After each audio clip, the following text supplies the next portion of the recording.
네, 반갑습니다.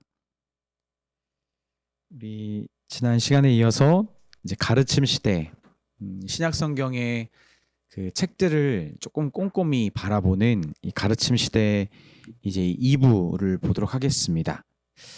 지난 1부의 마지막 서신 고린도에서 3개월을 머물면서 이제 아직 가보지 못했던 이 로마 교회를 향해 썼던 그 로마서 있잖아요.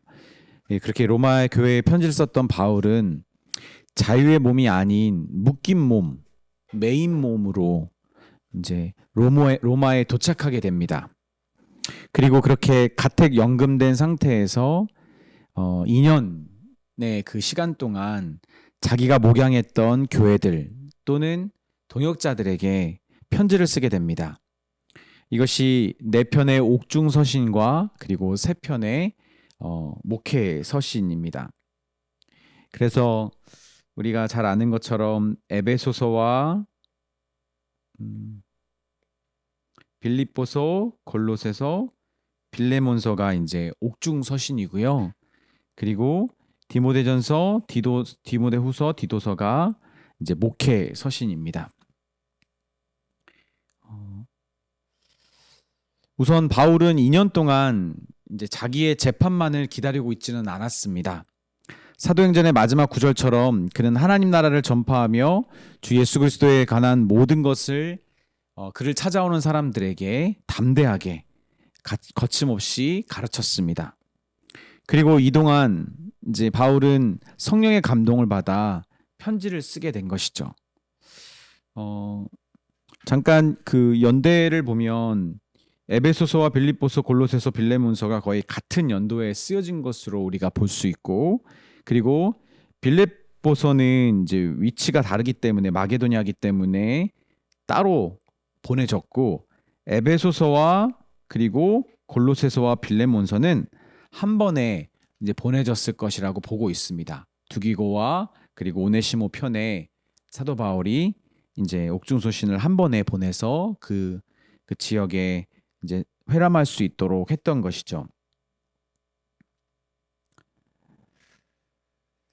바로 에베소 지역 교회를 통해, 그리고 빌립보 교회를 통해, 그리고 골로새 교회들을 향해, 그리고 자기의 동역자인 이 빌레몬과 또 그가 속한 이 골로새 몇몇 그 골로새 지역의 가정 교회들을 통해 사도 바울은 편지를 쓰게 됩니다.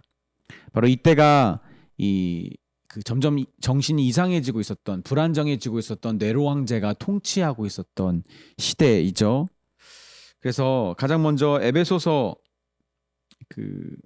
를 보면 투옥 기간 중에 가장 먼저 작성했을 이 서신은 에베소서죠. 그는 예전에 에베소에서 3년간 머물면서 주의 말씀을 두란노 서원에서 아주 풍성하게 가르치면서, 그리고 주의 말씀의 흥황과 그리고 능력을 경험합니다. 그래서 유대인과 이방인을 그리스도를 믿는 믿음으로 이끌었던 때가 있었죠. 그렇죠? 그때를 우리 한번 생각해 봐야 합니다.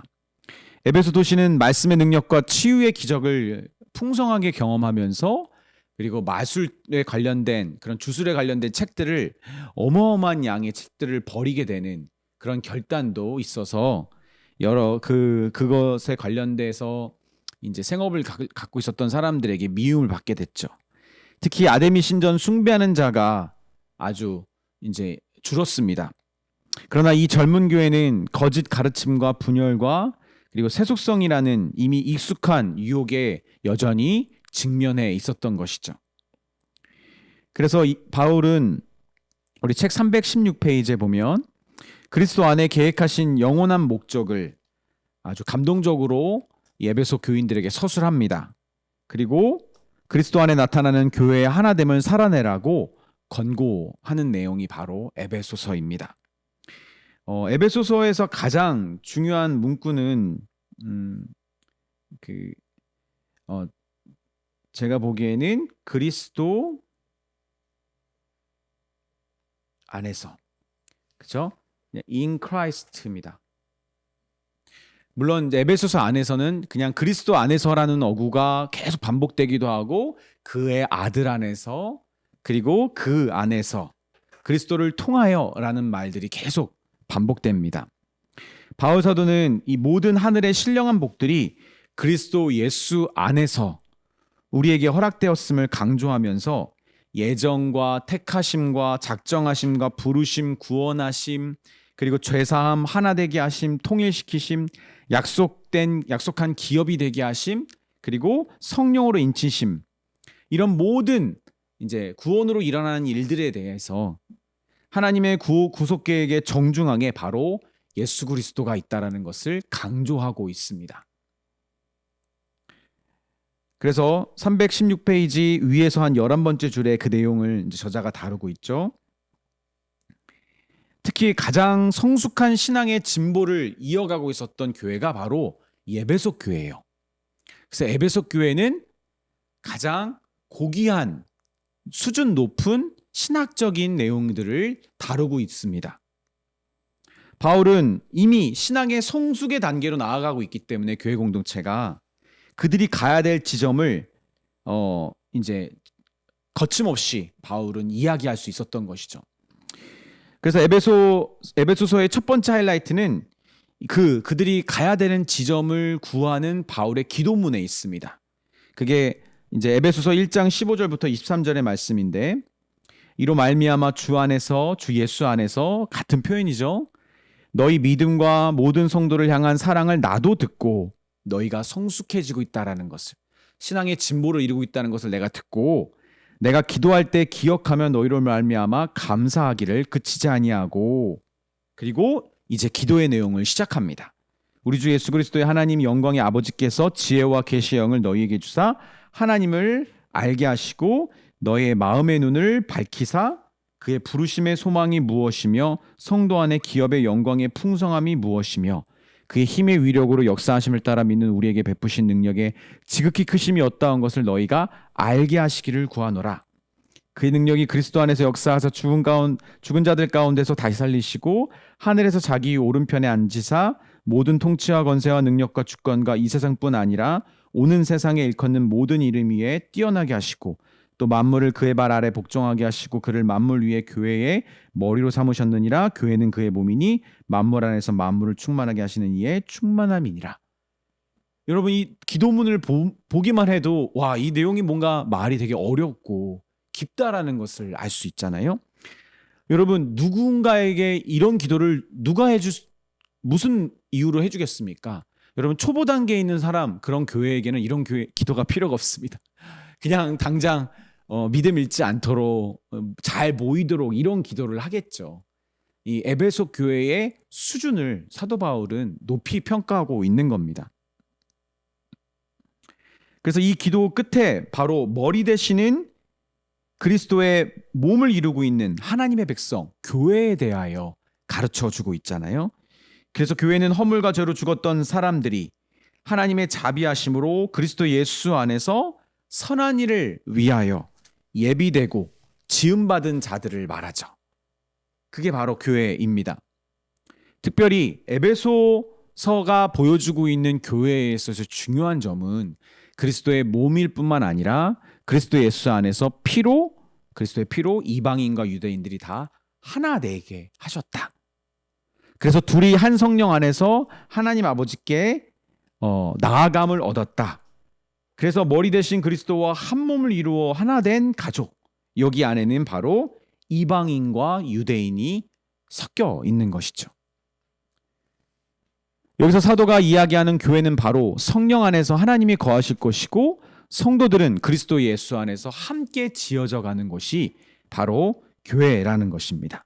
교회는 하나님의 살아있는 성전이다. 함께 지어져 가는, 하나 되어 가는. 317페이지 중간에 살짝 위에 이런 말이 있어요. 저자가. 하지만 바울은 그리스도 안에서 멀리 떨어져 있던 자들이 그리스도의 피로 가까워졌다. 그렇죠? 그렇게 말한 부분이 있죠. 그리스도의 피로 멀리 떨어졌던 자들이 가까워졌다라고 지적하고 있습니다. 저자가. 그래서 그 아래 구절에 보면 저자는 여기서 성전을 생각해 봐야 된다고 말하잖아요. 성전이 무엇인가? 교회가 무엇인가? 막힌 담을 허무신 그리스도로 말미암아 모든 사람이 한 성령 안에서 아버지께 나아감을 얻게 되었다. 그렇죠? 거기에 좀 밑줄 쳤으면 좋겠습니다. 이게 진짜 성전이다. 이게 교회고 그리스도의 몸이 그리스도를 인하여 서로가 다른 사람들이 하나 되는 거. 그렇죠? 여러분 정말 이거는 교회가 교회됨을 나타내고 교회의 목적이기도 하고요. 궁극적인 목적, 교회 정체성이기도 합니다. 318페이지 위에서 이제 6번째 정도에 두 번째 에베소서의 하이라이트가 있습니다. 바울은 이방 그리스도인들에게 측량할 수 없는 그리스도의 풍성함을 전합니다.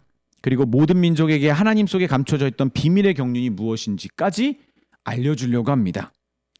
그래서 여기에 교회 안에 하나됨이 하나님의 각종 지혜를 하늘에 있는 통치자들과 권세자들에게 드러내고 교회는 하나님의 영원한 목적을 우리 주 그리스도 예수 안에서 성취하고 우리는 그 안에서 그를 믿음으로 말미암아 담대함과 확신을 얻는다는 것을 이제 가르쳐 줍니다.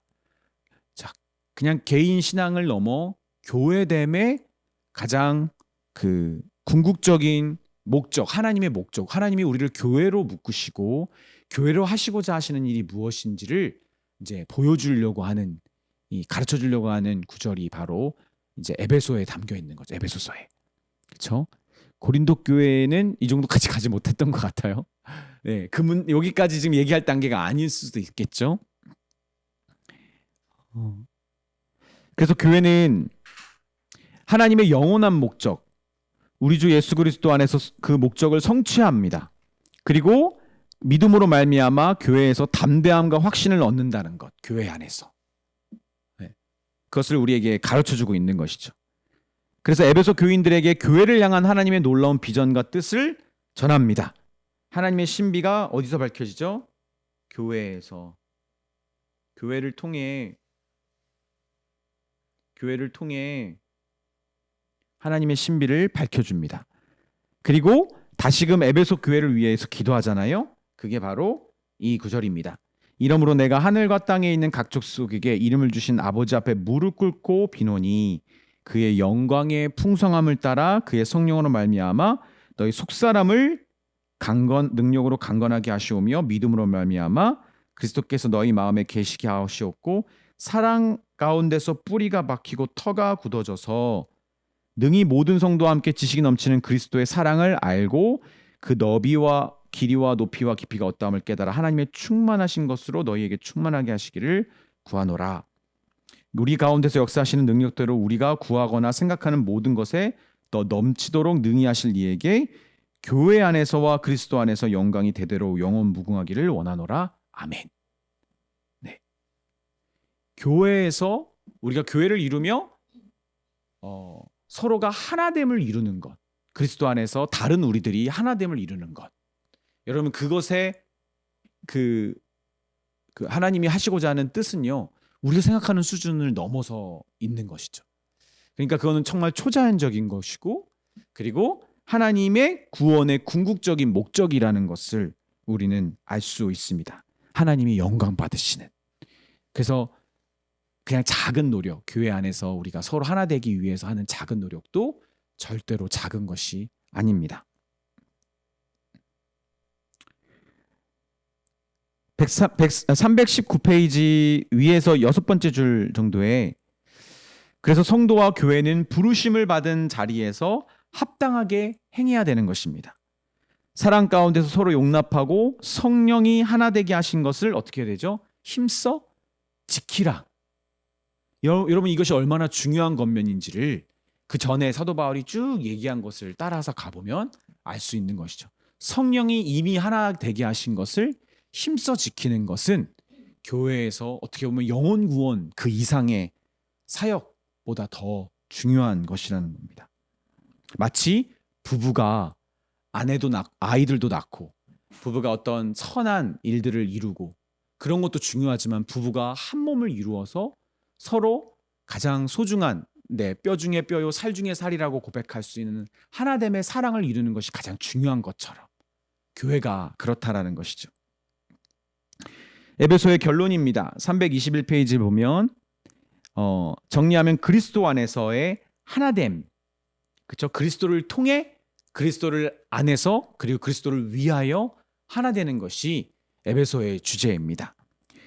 그래서 이 편지는 이 교회의 높은 소명을 이제 우리에게 도전하고 있고 그려주고 있는 것이죠. 이는 그리스도 안에서 성취된 하나님의 영원한 구속 목적이 바로 교회 안에서 전 우주에 드러났다라는 것을 우리가 알고 이를 이루는 사명을 이루어가라고 사도 바울이 권면하는 것이죠.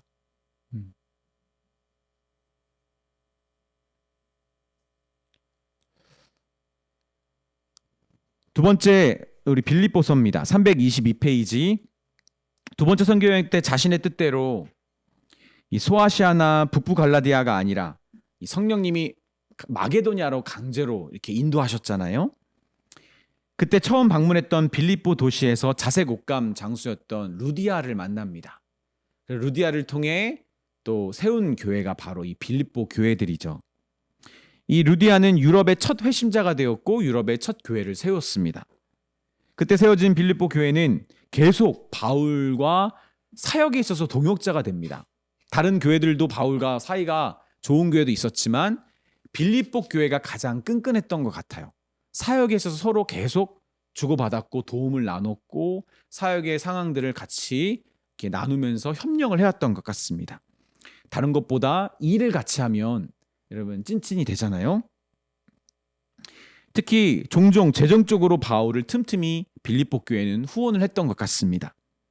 그리고 로마 가택연금에 갇혀 있었던 바울을 위해 에바브로디도 편에 바울에게 필요한 것들을 빌립보 교회만 보냅니다. 계속 서포트를 했던 것이죠.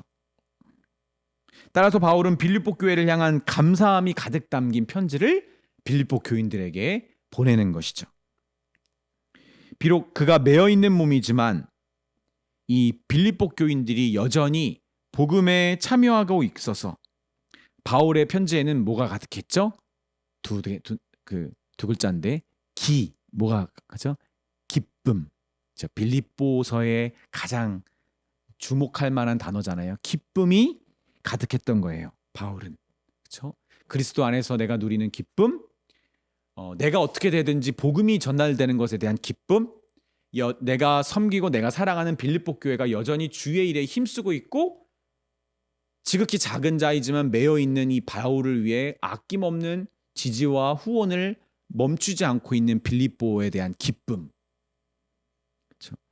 그래서 빌립보서 1장 9절 11절에 내가 기도하노라 너희 사랑을 지식과 모든 총명으로 점점 더 풍성하게 하사 너희로 지극히 선한 것을 분별하며 또 진실하여 허물없이 그리스도의 날까지 이르고 예수 그리스도로 말미암아 의의 열매가 가득하여 하나님의 영광과 천성이 되기를 원하노라.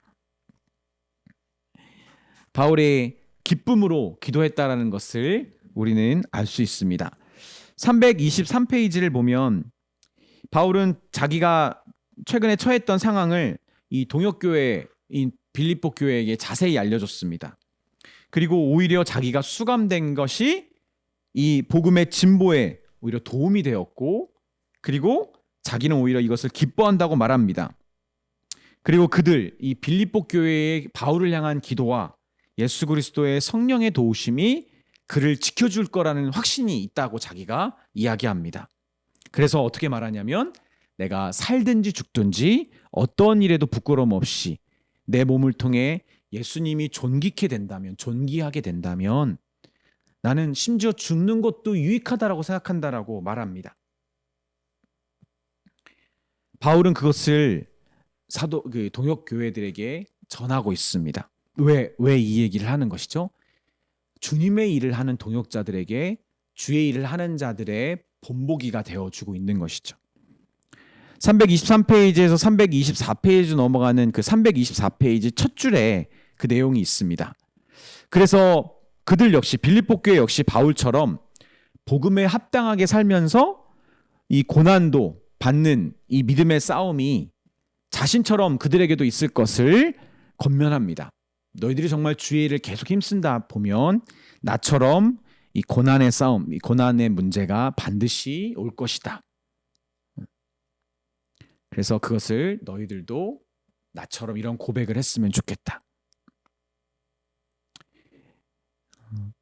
그래서 빌립보서 2장 2절 5절에 마음을 같이하여 같은 사랑을 가지고 뜻을 합하여 한 마음을 품어 아무 일에서든지 다툼이나 허영으로 하지 말고 오직 겸손한 마음으로 각각 자기보다 남을 낮게 여기고 각각 자기를 돌볼 뿐만 아니라 각각 다른 사람의 일을 돌보아 나의 기쁨을 충만하게 하라. 너희 안에 이 마음을 품으라. 곧 예수 그리스도의 마음이니 하면서 예수님의 겸손에 대해서 소개하잖아요. 근데 이 맥락이 뭐냐면 바로 복음에 합당하게 사는 진짜 주의 일꾼이 되기 위해 너희 교회는 마음을 같이 하고 같은 사랑을 가지고 뜻을 합하여 한 마음을 품어야 된다라고 얘기를 하는 거예요. 빌립보 교인들에게 나처럼 고난도 마다하지 않고 살든지 죽든지 그리스도가 전파되는 것을 기쁨으로 여길 수 있는 그런 주의 일꾼으로 섬기고자 한다면 너희 교회들아, 우리 동역교회요, 너희들에게 제일 중요한 것은 있잖아. 다른 게 아니라 마음을 같이 하여 같은 사랑으로 뜻을 합하여 한 마음을 품으며 서로를 존귀하게 여기며 그렇게 하나 되어서 서는 것이 주님의 일에 합당하게 일하는 거야 라고 사도 바울은 권면하는 겁니다. 그러면서 예수님의 예를 들잖아요. 예수 그리스도의 스스로 낮추신 겸손을 본받으라고 말합니다. 그렇죠? 이것은 각자에게 말하는 게 아니에요. 빌립보 교회가 교회로서 진정한 주의 일을 하기 위한 합당한 일꾼으로 서기 위해서 교회가 해야 될 것을 이야기하는 거예요. 뭐, 헌금을 많이 모아라, 일꾼 은사를 많이 키워라. 아니요. 한 마음이 되어서 뜻을 같이 하고 서로를 나보다 남을 더 높이 여기고 자기를 비워서 낮추신 예수 그리스도의 겸손을 배워 한 마음을 되는데 힘써라. 그게 진짜 복음에 합당하게 사는 믿음의 일꾼의 모습이다. 일꾼된 교회의 모습이다. 바울은 빌립보 교회들을 향한 자기의 마음을 이 아버지와 같은 마음으로 나눕니다. 그들의 믿음의 삶을 살기 위해, 그들의 믿음의 삶을 위해, 이런 부모는 뭐하죠? 자식의 삶을 위해 희생하잖아요. 나를 내어주잖아요. 그렇죠? 자기를 희생해야 된다면 기쁨으로 나는 너희 교회를 위해 희생할 수 있다라고 말합니다. 그리고 이 희생과 섬김의 기쁨을 이 빌립보 교회가 본받기를 또 원한다고 말합니다. 이게 진짜 기쁘니까 같이 하자. 그리고 이 편지를 디모데 편에 보냅니다. 그리고 디모데가 이 교회의 상황을 빌립보 교회 상황을 자세히 보고 또 자기에게 알려달라고, 더 알고 싶다고, 빌립보 교회가 어떻게 돼가고 있는지, 내가 그때 가르쳤던 그 지체가 어떻게 돼 있는지, 그리고 그때 내가 아무리 복음을 전해도 못 받아들였던 그 자매가 지금도 아직도 복음을 못 받아들이고 있는지 나 너무 알고 싶다. 디모데 편에 알려달라라고 말합니다. 그리고 디모데가 얼마나 신실한 복음의 일꾼인지를 이제 신뢰하라고 알려주고요. 또 에바브로디도 편에 보내준 헌금이 얼마나 자기에게 풍성했는지 이 고린도 교회에게 감사하다라고 또 표현합니다. 빌립보 교회에게. 그리고 다시 에바브로디도를 보냅니다. 그러면서 이 에바브로디도가 빌립보 교회에게 얼마나 신실한 일꾼인지를 이제, 그리고 바울에게도 얼마나 유익한 일꾼인지를 이제 자랑합니다. 빌립보서는 그리스도 안에서 기뻐하는 그런 주의 일꾼됨을 이제 우리에게 가르쳐주고 있습니다. 주의 신실한 일꾼을 어떤 모양에 있든지 돌보시고 지키시는 그런 하나님을 신뢰하기 때문에 이 기쁨이 있는 것이고요. 사나 죽으나 자기 몸으로 그리스도를 존귀하게 할 수 있음을 그리고 확신하기 때문이죠. 그렇죠. 우리는 자꾸 나에 대한 염려와 불안 때문에 기쁨을 잃어버리고요. 그리고 조금 신앙이 있는 사람들은 내 삶이 그리스도께 영광이 되지 못할까 봐 이제 기쁨을 잃어버리잖아요. 근데 바울은 이런 염려와 두려움에서 기쁨을 지킨 것이죠. 그래서 주 안에서 항상 기뻐하라. 이것이 빌립보서의 결론입니다. 바울은 세 번째로 골로새 지역 교회들에게 편지를 씁니다. 이곳 교회들은 바울이 직접 세운 교회가 아니죠. 골로새 지역의 교회들은. 그가 에베소에서 3년간 말씀을 왕성하게 가르칠 때 그때 방문했던 에바브라라는 이 신자가 그때 회심해서 그가 믿음을 갖게 돼서 고향인 골로새로 갑니다. 그리고 라오디게로도 거기 또 가서 교회들을 막 계속 세우는 것이죠. 이 편지가 기록될 당시에 이 에바브라는 로마에 있는 바울을 방문했어요. 그래서 골로새 교회를 위협하는 가르침이 있다는 소식과 지금 이 에바브라가 라오디게의 지역과 또 다른 지역에 어떻게 교회를 세우려고 시도하고 있는지에 대한 이제 자세한 내용들을 사도 바울이 듣게 된 것이죠. 그러면서 이제 골로새 교회를 그 위협하고 있는 가르침으로부터 돕기 위해 골로새 교회를 강건케 하기 위해 그리고 에바브라가 얼마나 귀한 믿음의 일꾼인지를 이제 확인시켜 주기 위해 편지를 쓰는 것입니다. 또 이 편지를 누구한테 보내냐면 아까 보았던 에베소서와 빌레몬서를 골로새서와 함께 같이 보내거든요.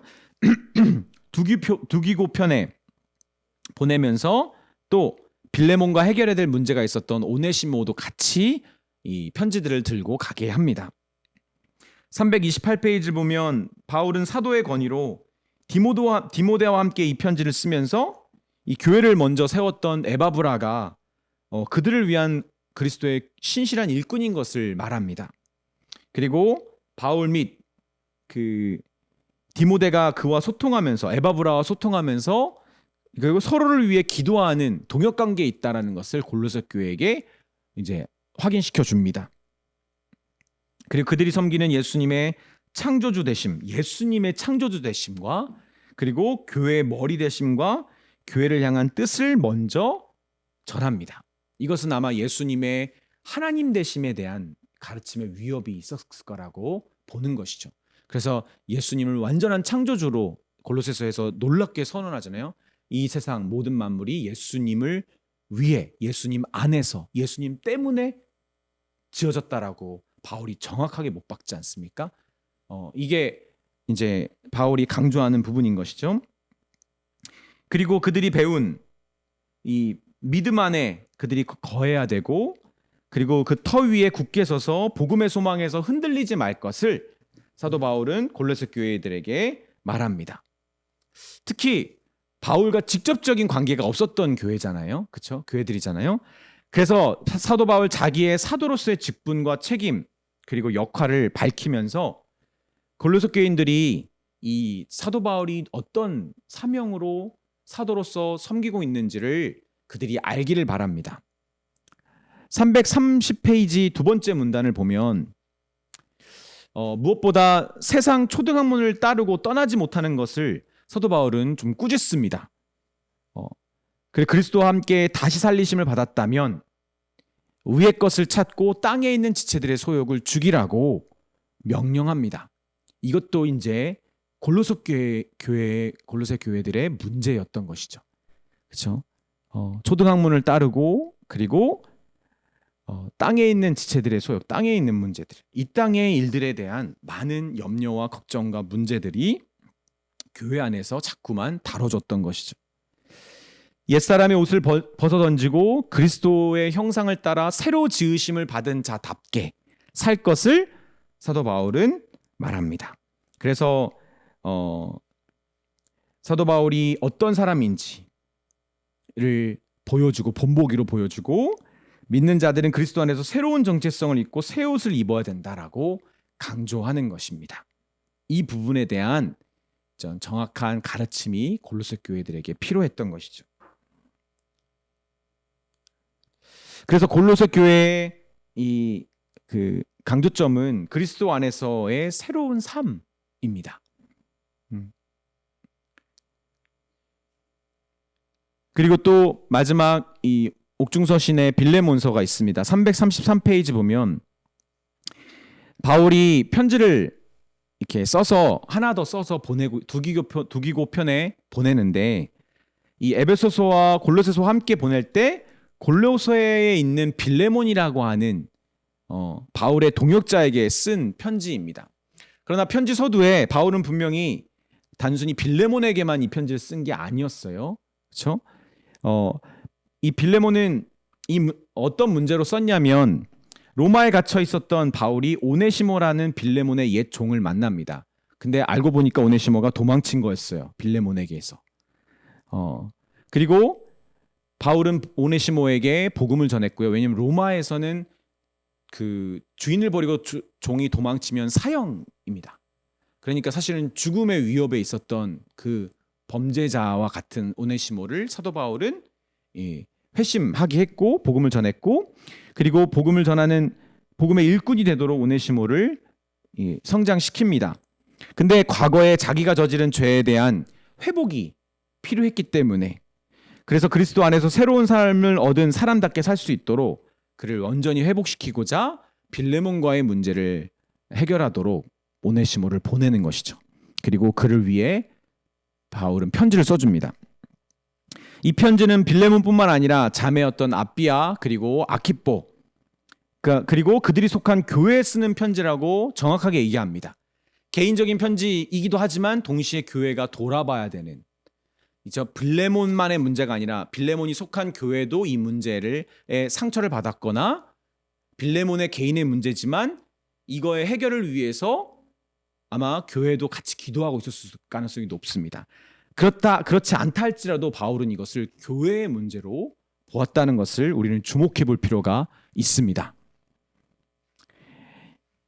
한 교회의 성도 안에 벌어진 문제는 개인을 넘어 교회로 함께 다루기를 바라는 목적이 이 사도 바울 가운데 담겨 있었던 것입니다. 바울은 빌레몬을 자기의 영적 아들과 같은 자로 여기지만 여기서만큼은 동역자로서 존중하고, 먼저 그가 골로새 교회에게 행하고 있는 사랑과 믿음의 일들에 대한 감사를 표현합니다. 영적 아들이라는 표현이라면 연소한 것 같지만 사실은 빌레몬은 바울과 나이가 비슷하거나 더 많았을 수도 있어요. 그리고 상당한 지역 유지였습니다. 그래서 자기의 집을 교회에게 내어줘서 예배 드릴 수 있도록, 사역할 수 있도록 도왔던 사람으로 보입니다. 어쨌든 바울에게 복음의 빛을 줬기 때문에 빌레몬은 바울의 제자였던 것이죠. 그리고 오네시모의 일과 관련해서 사도적인 권위로 명령하지 않고 어떻게 하죠? 정중히 이 문제에 대해서 동역자로서 그가 오네시모를 향한 상한 마음을 스스로 거둘 것을 정중하게 부탁합니다. 그리고 이제 그리스도 안에서 같은 형제가 된 오네시모를 바울은 아비아와 같은 마음으로 품고 자기가 빌레몬에게 받을 수 있는 모든 권리와 그리고 권한을 오네시모를 위해 대신 사용해 줄 것을 부탁합니다. 그게 334페이지 중간에 이제 나와 있습니다. 그래서 결론적으로 빌레몬서는 크게 두 가지 주제를 다루고 있어요. 뭐냐면 이제 회복입니다. 그렇죠? 그리스도 안에서 어떤 회복이 우리 안에 일어나야 되는가? 그래서 깨졌던 종과 주인의 관계의 회복, 그렇죠? 그리스도의 한 형제됨으로 인하여 그 관계들이 회복되는 것, 그리고 그 회복이 필요한 그리스도인이라는 것을 알 수 있죠. 그렇죠? 우리 그리스도를 만나서 새 사람이 되었다고 하면서 회복하지 않는다면, 그죠? 깨어졌던 관계를 회복하지 않는다면 온전한 주의 일꾼으로 살아갈 수 없다는 것을 바울은 알았기 때문에, 그래서 예전에 전 아직도 기억나는데 이 신학교 교수님하고 이 부분에 대해서 약간의 얘기를 했었던 것 같아요. 누가 먼저 얘기했을까? 오네시모가 바울이시여, 저 빌레몬과 제 옛 주인과 회복이 필요합니다. 오네시모가 얘기했을까? 아니면 바울이 오네시모에게 너가 완전한 그리스도인이 되었다고 한다면 이거에 대한 회복이 필요하다라고 권했을까? 저는 어떤 걸 선택했을까? 여러분 맞춰보세요. 네, 한 자매 뭐라고 생각했을 것 같아요? 바울이? 네, 죄송합니다. 저는 오네시모가 먼저 얘기했을 것 같았어요. 내가 회심해서 복음을 왜냐면 바울도 물론 얘기했을 수도 있을 것 같아요. 이거 추측이잖아요, 우리 다. 근데 오네시모 마음에 자기 당사자니까 가장 그게 기억에 남았을 것 같아요. 이걸 해결하고 싶다 나. 그래서 어렵게 바울에게 이야기를 했고, 제가 상상하는 그림은 뭐냐면 바울이 나도 사실 너에게 그걸 얘기해주고 싶었다. 너가 먼저 그것을 꺼내기를 나는 바랬다. 저만의 상상입니다. 근데 교수님은 물론 반대로 얘기하셨어요. 네, 어쨌든 그렇습니다. 신학자와 같은 의견을 하는 자매 갖고 네, 훌륭합니다. 그리고 또 한 가지는 뭘까요? 저는 두 번째는 회복 말고 저는 사랑의 섬김이라고 생각합니다. 섬김이라고만 봐도 되고요. 바울을 생각하는 거예요, 저는. 내가 복음을 전해서 그리스도인 새 사람이 되게 한 형제가 온전한 회복을 하기를 원할 때, 여러분 이것조차도 우리는 이건 네 일이야라고 할 수 있나요? 저는 그럴 수 없다고 생각해요. 이거 맞아. 너가 거기까지 가는 것을 내가 돕기를 바란다. 그래서 내가 갖고 있는 모든 자원을 다 사용해서 이 사람이 온전한 그리스도의 일꾼으로 설 수 있도록 사랑의 섬김을 하는 것, 그 가치가 저는 이 빌레몬서에 담겨져 있다라고 생각합니다. 그래서 한 영혼이 복음을 전하고 그 복음 안에서 온전한 믿음의 삶을 살아가려고 결단할 때, 영적 아비로서 또 스승으로서 동역자로서 자기의 권리를 포기하고 대신 자기를 이용하기 위해서 그를 위해 자기를 사용하는 희생과 섬김이 진정한 영혼을 그리스도께로 인도하는 그런 복음 전도자의 바른 모범을 우리에게 보여주고 있는 것이죠. 그래서 빌레몬서를 정리해 보면 그리스도 안에서 너의 형제를 영접하라라고 할 수 있을 것 같습니다. 저는 이것을 이중적인 의미로 해석하고 싶어요. 그리스도의 형제가 되었다면 이제 서로를 영접하기를 꺼리지 마라. 과거에 어떤 상처가 있든 어떤 서로에 대한 미움이 있었든 피해를 있었든 이미 그리스도의 같은 형제가 됐다면 서로가 서로의 그리스도의 온전한 일꾼으로 서기 위해 나에게 빚진 거 얼마든지, 나도 그리스도께 갚을 수 없는 빚을 탕감받았는데 얼마든지, 이런 의미에서 한쪽, 그리고 또 내가 그리스도 안에서 한 형제를 온전히 세우려고 한다면, 영접한다고 한다면 그것은 나의 희생이 진짜 섬김이 필요하다라는 것이죠. 교회는 각 영혼이 그리스도께 돌아올 뿐만 아니라 믿음의 삶을 바르게 살아갈 수 있도록 필요한 용서와 화해, 그리고 제 고백과 회복의 일들에 동참하고 희생하고 점검하고 권면해야 될 책임까지 저는 교회가 있다라고 생각합니다.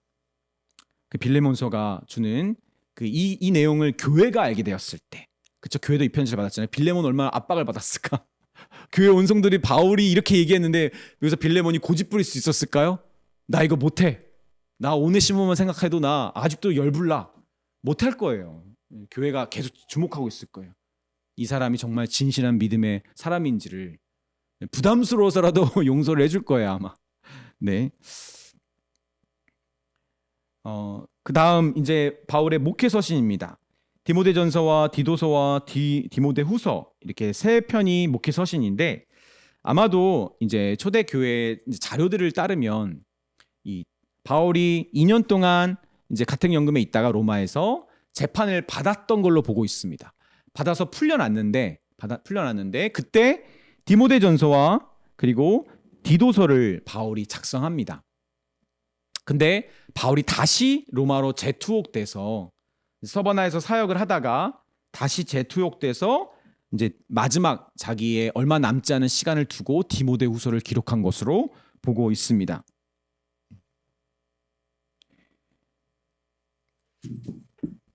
그래서 그 얘기는 결국은 이제 사도 바울이 서바나, 그 스페인으로 그 땅끝까지 가서 정말 하나님께, 성령님께서 주셨던 마음처럼 사역을 했던 것으로 보는 것이죠. 특히 목회적인 영적 아들들에게, 디모데와 디도에게 썼기 때문에 이것을 목회 서신이라고 또 부릅니다. 먼저 디모데 전후서를 보면 이 풀려났던 바울이 디모데 전서와 디도서를 먼저 쓴 것이죠. 이 디모데는 우리가 아는 것처럼 그 유대인 어머니와 헬라인 아버지를 둔 사람입니다. 그래서 어떻게 보면 엄밀히 따지면 유대인이에요.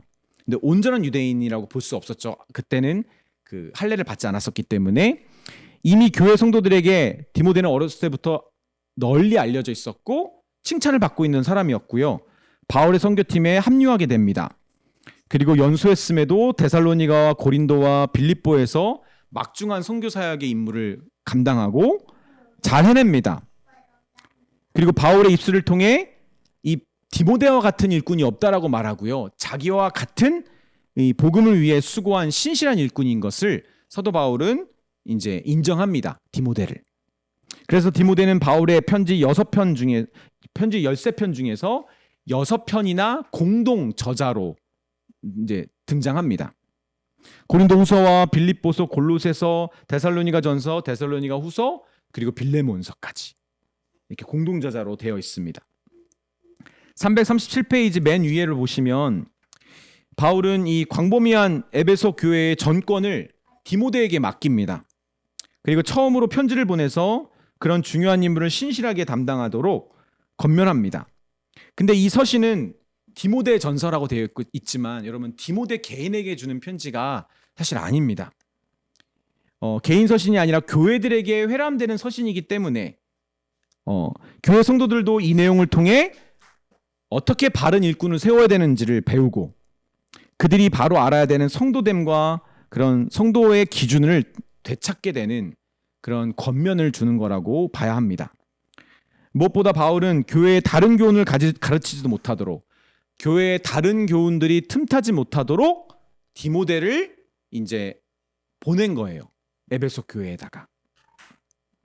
뭐 계속 제가 표현했지만 에베소 교회 하면은 에베소 그 지역의 소아시아 지역에 교회가 딱 하나 있는 게 아닙니다. 작은 단위의 교회들이 많이 있었어요.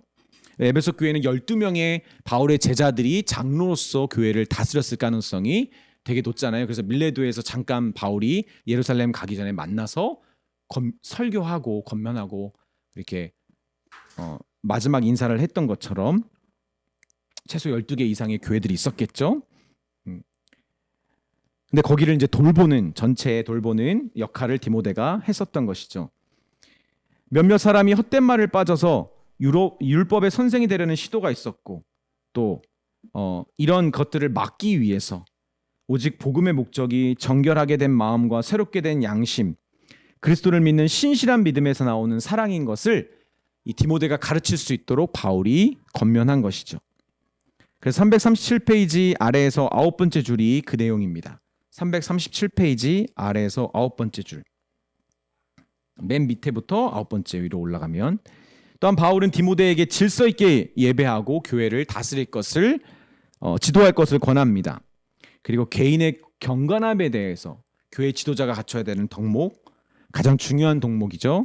그리고 교회를 인도하는 자는 우리가 유다서에서 본 것처럼 책망할 것이 없고 가르치기를 잘하는 자가 바로 교회의 지도자라는 것을 정확하게 가르쳐 줍니다. 디모데후서는 339페이지 디모데후서가 나오는데, 두 번째 편지는 두 번째로 투옥된 다음에 미리 써놨어도 두 번째 투옥된 다음에 발송했을 것입니다. 이제 바울은 자기가 떠나야 될 때가 왔다는 것을 직감했고요. 그리고 자기가 그러하듯이 디모데 역시 주님 안에서 강건하고, 그리고 마주한 고난을 피하지 말고 고난을 받을 것을 디모데에게 권합니다. 특히 자기 자신이 받은 부르심을 예로 들면서 이 주님이 일꾼으로 부르신 그 부르심의 소명이 사람의 행위가 아니라 하나님의 은혜로부터 주어진 것임을 거듭 강조합니다. 왜 그럴까요? 왜 이것을 강조할까요? 여러분, 바울은 계속 뭔가 하려고 하면 자꾸 막혔잖아요. 로마에서나 서버나에 갔다 할지라도 제대로 된 사역을 많이 못했던 것 같아요. 그리고 다시 그 메인 몸이 돼버렸어요. 디모데가 소아시아 지역에서 에베소를 잘 다스렸을까요? 잘 다스렸을 수도 있는데 아닐 수도 있어요. 여러 가지 어려움에 계속 봉착했을 수도 있습니다. 그때 주님의 일꾼들이 흔들리는 거죠. 자기의 노력과 퍼포먼스가 아니라 이 부르심은 하나님의 은혜로 된 것이다. 이것을 잃지 않는 게 가장 중요하다는 것을 사도 바울은 알았던 것 같아요. 339페이지 중간에 그 이야기를 해요. 우리가 부르심의 소명이 사람의 행위가 아니라 하나님의 은혜를 따라 주어진 것이다. 근데 바울은 여태까지 30년 동안 엄청 많은 일을 했잖아요. 어떻게 보면 되게 겸손한 표현입니다. 정직한 표현이기도 하고요. 그래서 성경 디모데후서 1장 11절 14절 보면, 내가 이 복음을 위하여 선포자와 사도와 교사로 세우심을 입었노라. 이로 말미암아 내가 또 이 고난을 받되 부끄러워하지 아니함은 내가 믿는 자를 내가 알고 내가 의탁한 것을 그날까지 그가 능히 지키실 것을 확신함이라. 너는 그리스도 안에 있는 믿음과 사랑으로서 내가 들은 바 바른 말을 본받아 지키고 우리 안에 거하시는 성령으로 말미암아 내게 부탁한 아름다운 것을 지키라. 너도 끝까지 지켜야 된다라고 마지막 유언처럼 사도 바울이 영적 아들인 디모데 목회자에게 해주는 것이죠.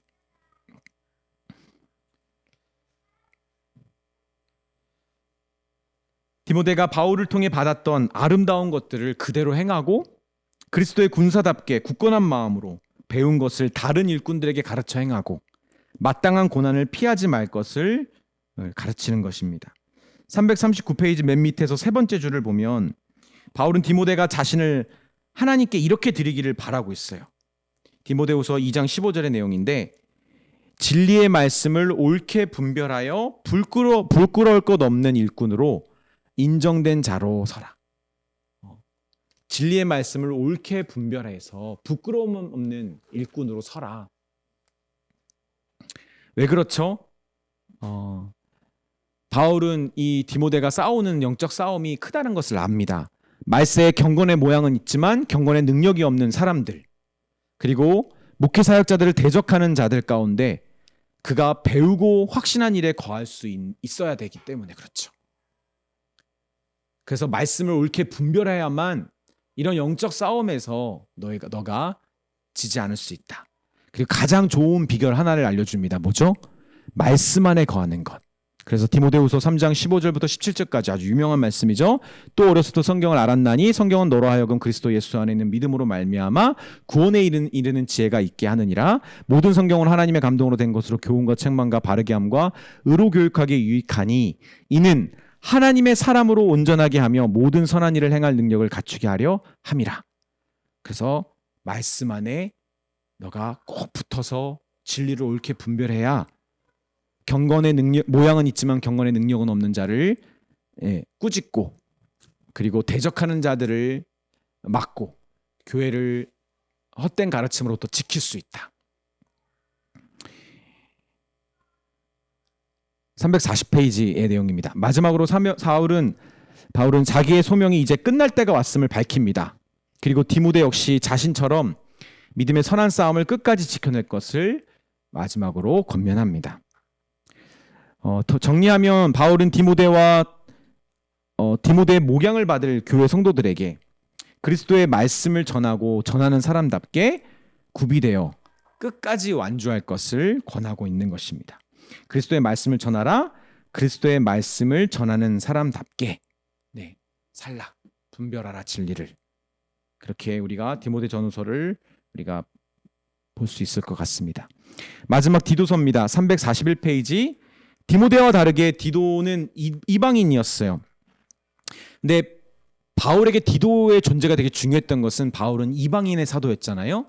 디도와 같이 완전한 이방이면서 할례를 받지 않은 상태로 하나님 이스라엘 백성으로 참 백성으로서 디도라는 존재가 표본이 되어주는 거예요. 그래서 바울의 사역 가운데 디도의 존재는 되게 중요했던 것 같아요. 할례와 무관하게 하나님의 언약 가족이 오직 믿음으로 되었다라는 것을 디도가 이제 보여주고 있었던 것이죠. 그래서 그는 신실한 바울의 동역자였고요. 디도 편에 고린도 교회에게 썼던 그 쓰라린 편지 있잖아요. 디도 편에 보냅니다. 이거 자기가 신뢰하지 않은 사람이 아니면 어떻게 이런 위험한 편지를 보낼 수 있겠어요. 그리고 또 후에 고린도 교회가 예루살렘 교회를 위해서 헌금들을 모으는 것, 그것을 잘 모아서 수합해서 전달하는 중대한 역할을 또 디도에게 맡길 정도로 어떤 의미에서는 사역적으로는 디도를 정말 신뢰했던 것 같아요. 바울은. 그리고 디도는 이제 그레데 지역에 성장하는 교회들을 이제 맡으라는 바울의 명령을 받습니다. 경건한 지도자를 잘 세우라는 거죠. 아마도 목회자들을 잘 세우라고 했던 것 같아요. 그레데 지역의 목회자들을. 그런 책임을 줍니다. 그리고 디도를 뭐라고 말하냐면 같은 믿음, 나와 같은 믿음을 따라 나의 참 아들 된 디도라고 부르니까 목회 사역적으로도 매우 신뢰하고 있는 겁니다. 그리고 이 그레데 교회들이 바른 지도자를 세울 수 있도록 그가 이런 목회적인 이제 그 기준들을 바르게 디도에게 세워주는 것입니다. 특히 디도가 이걸 몰라서 세우는 게 아니잖아요. 그렇죠? 디도는 이미 목회적으로 너무 훈련된 사람이었어요.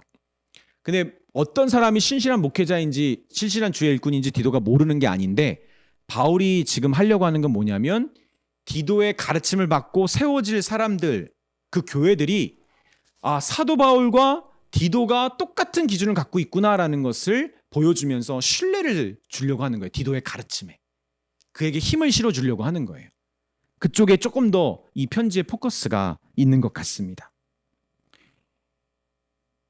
디모데전서 그리고 후서와 마찬가지로 교회 지도자에게 가장 중요한 자격은 뭐죠? 책망받을 것이 없는 개인의 경건함과 어려운 이웃을 환대하는 것. 또 이로써 마땅히 바른 교훈을 권면하고 거슬러 말하는 자들을 책망해야 되는 것이죠. 342페이지 중간에 보면 바른 교훈에 맞게 가르치고 권하라. 디도의 책임은 바른 교훈을 따라 합당한 것을 말하며 각 나이와 위치와 그거에 따라서 그게 나이가 든 여자인지 그 과부인지 젊은 남성이든지 그 나이와 위치와 상황에 따라 질서에 맞게 행동하도록 그렇게 해서 그렇게 행실을 바로잡아서 몰려 하려고 하는 거죠. 너희들이 믿고 따르고 있는 하나님의 말씀이 비방받지 않도록 해야 된다. 그리고 오히려 모든 일에 우리 구주 하나님의 교훈이 빛나도록 해야 된다. 하나님의 말씀이 비방받는 것은 우리가 교훈에 맞는 바른 삶을 살지 못할 때 비방을 받고, 우리가 질서에 맞게 교훈에 맞게 바르게 자기의 위치에 맞게 잘 살면 우리가 믿고 따르는 하나님의 말씀이 빛난다, 세상에서. 사도 바울은 그것을 디도에게 이제 가르치라고 알려주는 겁니다. 바로 디도가 이 역할을 해야 된다는 것이죠. 그리고 디도에게 바울이 계속 거듭 강조해요. 너 이것을 계속 권면해야 된다. 말해야 된다. 가르쳐야 된다. 너 그런 권위가 있다. 그 권위를 바르게 꼭 사용해라. 디도 역시도 자기의 위치에서 말해야 될 때는 말하고 꾸짖어야 될 때는 꾸짖어야 된다라고 사도 바울이 디도를 이렇게 푸시하는 것처럼 보입니다. 결론적으로 디도서의 주제는 그리스도 우리 구주를 합당하게 섬겨라. 제가 여기다가 합당이라는 말을 넣었어요.